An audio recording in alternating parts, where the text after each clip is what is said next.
She leaned closer, her voice barely a whisper. "Can I sit with you?" And in that small moment, something in the quiet man's eyes shifted. Not surprise, not excitement, but something deeper, something tired, as if he had heard those words too many times in too many different ways, yet never like this, never so gentle, never without judgment, and he nodded slowly, almost unsure if he should trust the moment, because trust had not been kind to him for a long time, and the empty chair across from him suddenly felt like more than just a seat. It felt like a chance, though he didn't yet know if it would heal him or hurt him again. The restaurant was full of soft laughter and polished voices, the kind of place where people measured worth by clothes, watches, and the way you ordered your food, and he didn't belong there, not anymore, not the way people thought, because to them he was just a quiet, worn-out single father in a plain shirt, sitting alone with a glass of water he hadn't touched, while his old sneakers told a story no one cared to hear. And yet behind that simple appearance was a man who had built something extraordinary, something massive, something powerful, but lost the desire to show it after life had taken everything that mattered more. She sat down carefully, placing her small purse on the table, her movements respectful, almost hesitant, like she didn't want to disturb his silence, and he noticed that too, because most people didn't hesitate around him. They either ignored him or dismissed him, but she looked at him like he was still a person, not a background detail, and for a second, he didn't know what to say, because it had been so long since someone approached him without an agenda. Across the room, a man in an expensive suit glanced over, his expression tightening, his presence commanding attention without effort. He was the kind of man people stood up for, the kind of man waiters rushed to serve, and his name carried weight in the city, power in every handshake, control in every room, and when he saw her sitting at that table, his jaw clenched slightly, not out of concern, but ownership, because in his mind, people like her were part of his world, not meant to drift toward someone like the quiet man who sat unnoticed.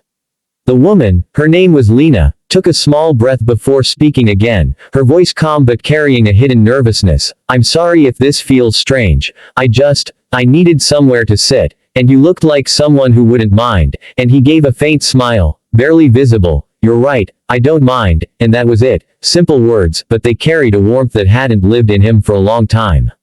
Minutes passed slowly, filled with light conversation, nothing forced, nothing rushed. She spoke about small things, about her day, about how crowded the place was, about how sometimes you just needed a quiet corner to breathe, and he listened, really listened, not just to her words, but to the spaces between them, the pauses that revealed she was carrying something heavier than she showed, and he understood that kind of silence very well. Then the man in the suit stood up, his polished shoes echoing against the floor as he walked toward their table, and the energy around them shifted, conversation softened, eyes followed him, because power doesn't need to announce itself, it simply arrives, and when he stopped beside them, he didn't look at the quiet man first, he looked at Lena, his tone smooth but sharp underneath. "I was wondering where you went," and she stiffened slightly, her fingers tightening around her purse. "I just needed a moment," she replied, her voice careful, and then his eyes moved to the man across from her, scanning him quickly, dismissively, like evaluating something insignificant. "And you chose this table," he said, with a faint smile that wasn't kind, and the quiet man said nothing, because he had seen that look before, many times, the look that reduces a person to nothing without saying a word.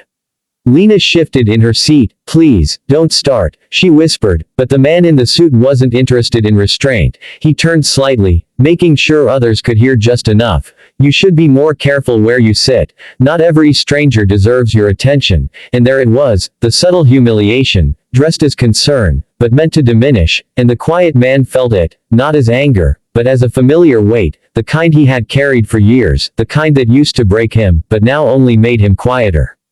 "He's done nothing wrong," Lena said softly, but firmly, and that seemed to irritate the man more than anything, because defiance, even small, was something he wasn't used to receiving. "I'm just saying," he continued, his voice lowering, "you don't belong here," but this time, his eyes were locked on the quiet man, and the message was clear. The quiet man finally spoke, his voice calm, steady. "Maybe you're right," and for a moment, it seemed like he was agreeing, like he was accepting the insult, and the man in the suit smirked slightly, as if victory was expected, but then he added, "But neither do you. not the way you think, and something about the way he said it, something quiet yet unshakable, made the air pause, just for a second. The man in the suit chuckled, dismissing it, because people like him didn't take quiet resistance seriously, not until it became undeniable, and he turned back to Lena. "We're leaving," he said, not asking, just deciding, and she hesitated, her eyes flicking back to the man sitting across from her, and in that brief glance, there was something unspoken, something like apology, something like hope, and she stood up slowly. "I'm sorry," she whispered to him, and he nodded. "You don't need to be," because he understood. He always understood when people chose the easier path, the safer one, even if it meant leaving him behind. They walked away together, the man in the suit placing a controlling hand on her back, guiding her, owning the moment, and the quiet man remained at the table, alone again, the same as before, the same as always, or at least that's how it looked to everyone else, but inside, something had shifted, something small, something fragile, a quiet hope that maybe not everyone saw him as invisible, maybe not everyone judged him by what they could see. Hours passed, the restaurant emptied, and he stayed there longer than he needed to, not because he had nowhere to go, but because going back meant returning to silence, to a house filled with memories, to a little girl who asked questions he sometimes didn't know how to answer, and when he finally stood up, he left a simple tip on the table, nothing flashy, nothing that drew attention, just enough to say thank you without making a statement, because he had stopped needing recognition a long time ago. The next morning, the city woke up to something unexpected, headlines shifting, whispers spreading, because a major acquisition had just been finalized overnight. A powerful company, one that controlled a large part of the city's business world, had changed hands, and the name behind it wasn't loud, wasn't familiar to the public, but to those who mattered, it was undeniable. It was the quiet man, the one who sat unnoticed, the one who wore simple clothes, the one people dismissed without a second thought, and suddenly, everything he didn't show became impossible to ignore. The man in the suit saw the news in his office, his confidence cracking for the first time, because power recognizes greater power instantly, and what he had considered insignificant the night before had just become untouchable, unreachable, and far beyond his control.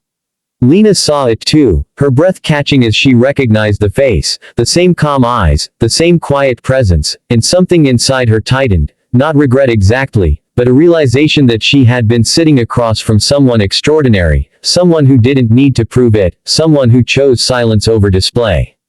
Days later, their paths crossed again, not by accident this time, but by design, because the quiet man, whose name was Daniel, had a way of letting things unfold slowly, patiently, and when he walked into the same restaurant again, everything was different, not because he changed, but because people now saw him differently. The staff stood straighter, the manager rushed forward, respect replaced indifference instantly, and yet he walked to the same table, sat in the same chair, unchanged in the ways that mattered.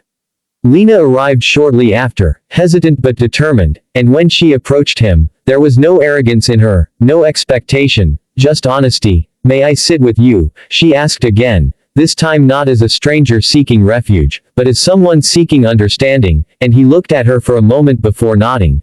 "You already know the answer." And as she sat down, the room seemed quieter, not because of power, but because of presence, because sometimes the strongest people are the ones who don't need to raise their voice, who don't need to prove anything, who simply wait, patiently, until the truth reveals itself, and in that moment, justice didn't come with anger or revenge, it came quietly, like everything else in his life, undeniable, unshakable, and finally, seen.